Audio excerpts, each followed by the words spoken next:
In one of the most disappointing games I've seen from the U.S. men's national team in a long time, the U.S. has gone out and fallen away to Panama in World Cup qualifying. It was the first defeat the U.S. has suffered in World Cup qualifying, but not the first time that we've played really poorly. But this is even just, it hurts even more because it's coming off of a game against Jamaica in which the U.S. for the first time showed some offensive spark, some identity, some intent. The first time we really put together a quality game. And to come out immediately after that, a few days later, and just lay such an egg is just incredibly disappointing. And really, because it feels like it could have been avoided. It feels like there were a lot of mistakes that we made ourselves, and let's lay the blame where it should be, at the feet of Gregg Berhalter for this lineup that he picked, and then the substitutions that he brought into the game, the solutions that he brought into the game just didn't have the desired impact, and it didn't seem to fix the fundamental problem that was caused really by the tactics and by what we chose to do. So let's jump into the lineup, because man, oh man. By the way, this is the Yank Report. Welcome to the Yank Report. It's a show where we talk about the U.S. men's national team. My name's Sam. If you're new to the channel, hit the like button. If you want to check us out again, hit that subscribe button. You can become a member too, all that good stuff. We made 7 changes from the lineup that we saw against Jamaica. The lineup that we saw just play one of the best attacking games that we've seen from the national team, maybe under Gregg's tenure. We made 7 changes from that game to this game. And the changes that we made, 7 changes from a home game against Jamaica to an away World Cup qualifier, that just feels like, in and of itself, that feels like that we were trying to get away with something here, that we were trying to get away with 1 point in order for us to preserve legs and really go at Costa Rica. And for me, that just like screams of being the opposite of the one game at a time mantra that we came into camp with, that the players kept repeating over and over again. Remember, in the first window, Tyler Adams famously said we're going for 9 points, and everybody was all confident. And this time they shifted it around and said we're going to take it 1 game at a time. We're not going to be overconfident. We're not going to overlook anybody.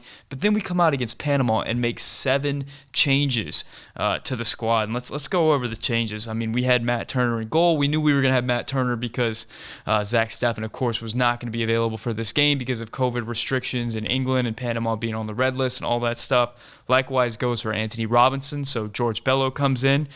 We have Mark McKenzie as a center back. We have Walker Zimmerman as a center back, and we have Shaq Moore as a right back. And that means from the Jamaica game to this game, we have 3 different players in the back line. I can tell you, of everybody's prognostication for the lineup for this game, nobody thought that Miles Robinson was going to come out. Miles Robinson has been probably the second best player for the national team in World Cup qualifying. He played every single minute of the game of World Cup qualifying in the last window, really solidified himself as a top starter. To take him out in this World Cup qualifier was very unexpected. I thought he would go. Honestly, I thought we should have taken him out against Jamaica and brought in Chris Richards and gave him minutes there, and given Robinson a seat, just to give him some rest. But we end up taking him out in this game. And then further up the midfield, we take out Tyler Adams and we bring in Kellyn Acosta, and that means that the spine of our field of our team, these 2 defensive players that have just been everything for us, are suddenly out of the game. The only holdover in the back line, in that back 5, really, was Walker Zimmerman. He was the only one who played both games. So already the back 5 of our team is just a bunch of players who really never played together, don't have many minutes together at all. That's a tough ass to put on your team, man. I'm all for rotation. I think it's a good idea to rotate, but man, that's tough. I did want to mention I didn't really get the opportunity to do a recap video after the Jamaica game just because of the way timing kind of worked out, but I did have a great time in Austin. It was a fantastic game. Shout out to Jason from the Austin American Outlaws who invited me out to the American Outlaws party. So we got to do the American Outlaws walk. That was absolutely amazing. Shout out to Andres, who was sitting behind me in the stands. That was cool meeting you, and it was cool kind of having that commentary in the stands with you. You made some interesting points. I remember whenever Ricardo Pepi scored, you said, looks like we might have our next Mexican superstar, so right on. And Josue, I was was trying to meet you, but we weren't able to link up. But anyway, it was a great time out in Austin, and while I was watching the game, I was able to use the OneFootball app, which is a sponsor of today's video. The OneFootball app was great because it was like having a program right in my hands while watching the game. It's difficult in the stadium sometimes to kind of keep track of things and to see what players were coming on and off the field, and with OneFootball, it's kind of right there at your fingertips. You can kind of look at the players, see who's coming in and out of the game, see what clubs they play for. You can do that whether you're in the stadium or watching at home. You know, it's perfect for that during the game experience. If you want a free download of the OneFootball app, click the link in the description. By doing so, you'll not only be getting access to the latest news and information about your favorite teams and players, you'll also be supporting the Yank Report directly and is supporting a company that supports content creators like the Yank Report. So thank you to OneFootball. Now let's get back to the video. And then moving further up the field, our two eights that we brought into this game were Sebastian, Lletget, and Yunus, who played in the last game. Musah didn't go 90 in the last game. I think he went like 70, something like that, minutes. He got taken out, so he was brought into this game. And with Sebastian Lletget, honestly, I was not expecting to see Sebastian Lletget. I really thought that as we move towards verticality and away from that possession-based system that we were supposedly under before, we wouldn't see as much Lletget, because that's not really Lletget's game. He's not really a vertical player. He's definitely a player that kind of puts his foot on the ball and retains possession. A lot's been made of his horizontal passing, and we saw that tonight over and over again, and we'll kind of get into that a little bit later. But boy, oh boy. So that was our midfield, and then in our front line, the only player that we retained from the last 11 was Paul Arriola. We brought in Gyasi, Zardes for Ricardo Pepi, and we brought in Tim Weah for Brendan Aronson. So that is a lot of changes. Honestly, I thought that we would see Aronson and Weah from the beginning in this game. I thought we'd see Pepi again. Pepi got substituted. I mean, in the last window, we didn't change this much. I just, for the life of me, I can't understand why we approached Panama like this, as if we could just make wholesale changes throughout the lineup and expect that the team would be cohesive. They were very much not cohesive coming out, and I'm not sure that we saw cohesiveness at any point in the game. 3 minutes into the game, we have probably our nicest attacking play of the game, where Kellyn Acosta picks up a ball in the middle. He plays it up to Yunus. Yunus makes a beautiful turn, and he dishes up to Arriola. Arriola finds an overlapping Shaq, but once we got the ball into the final third, we just seemed like we had no idea what to do at that point, especially early on in that first half. And it's hard to blame the players, because it's a lot of players that don't really know what to do with the ball in the final third. Like, I can understand playing Arriola in that first game against Jamaica and surrounding him by a ton of really creative and intelligent attacking players, because you can kind of compensate for that. But whenever you remove all those guys and you expect like Weah and Arriola and Zardes and Shaq and George Bello to kind of figure it out in the attacking third, that's a lot to ask of any of these guys. That's putting your players in a real tough position right there. So Shaq Moore's cross gets deflected, and it falls to Arriola, whose shot bounces and goes out wide. I mean, decent movement from Musah, and we see that penetrating verticality that Musah brings to the table, that ability to turn, just everything that we love from Musah. It was a nice idea, a nice moment early on in the game, but it was all for naught. In the about 5:30th minute, Musah breaks pressure and he finds Lletget, and this was like a microcosm of the entire first half. And I've never been one to really rag on Lletget or like say it's like all one player's fault, but I feel like in this particular instance, Lletget wasn't the guy. I mean, you put your players in a position to succeed, and that's not Lletget's game. So in this particular moment, Musah, we're on the build-up, and Panama's applying pressure. Musah breaks pressure by dribbling a guy and finding a wide open Lletget in the middle. Now, a player is coming on to Lletget, a Panamanian defender, but Lletget has a couple guys in front of him. He has, I believe it's Weah out to his left, and he has Bello overlapping.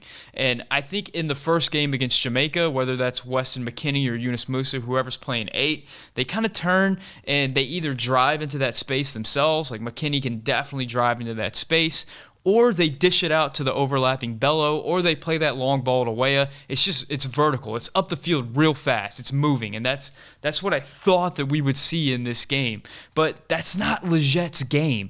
And what Lletget does is what Lletget does. He puts his foot on the ball, he spins out, he turns, and he passes back to Mark McKenzie, and you can see at the bottom of his screen, Berhalter like throws his arms up in disgust. And I thought moments like that, because it wasn't Lletget's only moment like that, I thought that would lead to him getting pulled at halftime, but it didn't. It didn't lead to him getting pulled at halftime. In fact, he went 90 minutes, and I just don't understand what we were looking for and what we were trying to accomplish with the players that we had on the field.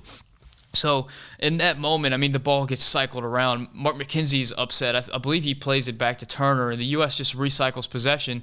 And it was so frustrating because in that moment, we got what we wanted in the buildup. We found what we were looking for. We had numbers pouring up. We had that overlap from our left back and Bello. You know, we had it would have been Bello and Weah kind of 2-on-1 up against their right back, moving up that left flank. But instead, we just pass it back and we give up that opportunity. And that was just, we did that way too often. And I mean, after that, we just really struggled getting the ball out. Panama had a lot of attacks. I'm not going to go over this game with a fine-tooth comb because it was just tough, and I don't want to watch it again, honestly. So we had a lot of pressure, and it felt like a goal was coming. Panama got a couple of corner kicks, and they were trying those Olympicos, and they were pretty darn dangerous. I mean, Matt Turner made a couple of big saves. I mean, he saved one at point blank that eventually was called back for an offsides, but I mean, it was just a tremendous save from Turner. And you know, that's what Turner brings to the table on the positive side. On the negative side, his distribution out of the back, I think we saw many times tonight that kind of burned us. Not to say we could have done anything about it because Zach Steffen wasn't even available for this game anyway, but we saw that downside of Turner with the distribution where a number of times he just kicked it straight to Panamanian defenders and attackers, and they just ran it right down our throats. Rough. I think we saw the dark side to a lot of different players tonight. You know, at halftime, we were all expecting changes. I was definitely expecting to see Tyler Adams come in at halftime. Honestly, I was expecting Miles Robinson to come in at halftime. I thought if you'd have made those two changes, it would have been a big shot in the arm to this squad that was just defeated and deflated and completely out of ideas. But the other one I was expecting was like Gianluca Busio or Luca De La Torre to come in for Sebastian Lletget. We know that Luca De La Torre, his big thing is moving the ball forward. He's a lot like Yunus Musah in that regard. Maybe not as strong in the tackle or in defense as Yunus Musah, but you know, a player that's capable of verticality, that thing we were looking for. Or you know, Gianluca Busio's on the bench as well. He's a player that's very technical and has the ability to spray passes all over the field. Definitely a positive player to have on the field.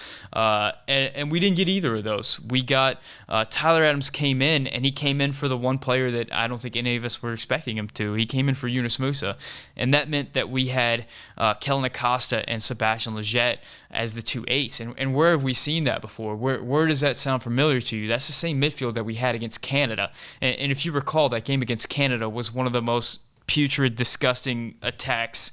And that game was at home that the U.S. has had in quite some time. And to see us, you know, in that game against Canada, we played that midfield because we had to, because we had injured players and because Weston McKennie was suspended and, you know, Gio Reyna was out, and it was just chaos for us. We didn't bring enough midfielders. In this game, we had options and we still chose to play that midfield. And I think that is the most disappointing part of this entire game for me, is that switch at halftime where we took off Yunus Musah, we brought on Tyler Adams, and we put those 2-8s up there because everybody, if you watch the Canada game, you know exactly what Kellyn Acosta and Sebastian Lletget can give you from that 8 position, and it's exactly what they gave us. And it's that neither one of them had any type of creative ideas moving forward. Neither one of them could do a penetrating pass.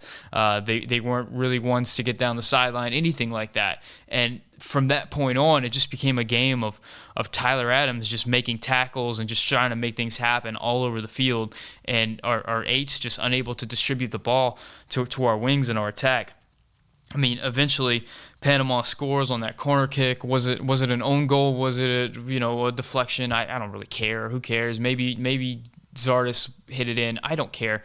I don't care, man, because we had 5 attempts on goal and 0 shots on goal. None of our shots were on target. We didn't create anything at all in this game. And if you can't create goals, then you don't deserve to win against Panama. I mean, by the end of the game, we were just lumping the ball up, hoping that anything would go well for us. And boy, if lumping the ball up was our last-ditch effort, we sure left a weapon in Jordan Siebatcheu over there in Switzerland. He could have been a player that could help us. I didn't think that we would be doing this at any point, but here we are. And then another aerial threat would be like Miles Robinson, who was not available, who was on the bench, and we didn't bring him in for this game. It was a lot of changes that just didn't seem to affect anything. Like at one point we brought in DeAndre Yedlin for Shaq Moore, and that just did absolutely nothing for us. Poor George Bello was just getting abused on that left flank. Panama was just going at him again and again, and George Bello's last game for the national team was not very good. In this game, he comes out, and once again, it's not very good. I think at this point, it's pretty clear that he's just not up to this level at this point in his career. We go back to that decision not to bring in Joe Scally. I really thought that, boy, if we were not going to bring in Scally, that Des was going to be playing left back for the game that Anthony Robinson wouldn't be, and that's not what we chose to do. We chose to let Bello stay out there, and it just was not a good game for George Bello there. And once again, is it his fault, or is it the coach who put him in that position? That's very disappointing. Eventually, we bring in the subs. The subs were Yedlin, Roldan, and Pepe come in for Zardes, Moore, and Weah. I've been very high on Tim Weah. I thought Tim Weah is the player in the best form in Europe right now, playing just phenomenal for Lille, just creating chances. And we saw him against Jamaica, just be a very graceful attacker, just create right and left. And in this game, he didn't do anything, man. He did not do anything. Now, part of that is on just the midfield that was out there for him, just not creating chances for him. But the other part of that is like Tim Weah's got to go out and seize the game. Whenever Brendan Aronson came on, he was effective. He went out and got after things. And to be fair to the midfield, I did see Paul Arriola get on the ball in that first half. Now, Paul Arriola isn't half the player that Tim Weah is, but he was at least able to find the game, and Weah was not. Just a disappointing effort from a player that I thought was going to be a lot better. So we end up with a game where we lose 1-0 to Panama, and it's tough not to look at ourselves in the mirror, or especially look at Gregg in the mirror and say, well, maybe not look Gregg in the mirror, maybe look at him face to face, whatever, you know what I'm saying. But it's tough not to look at ourselves and think, did we let that one get away? Did we get a little bit too cute out there? Did we put an effort and a lineup out against a quality Panama side? You got to have a little bit more respect for an opponent going away in CONCACAF into someone else's home field. Like, you're going to get their best shot at them, and they played hard, and they played with a lot of heart, and they had more possession than us. They had better attacking ideas than us.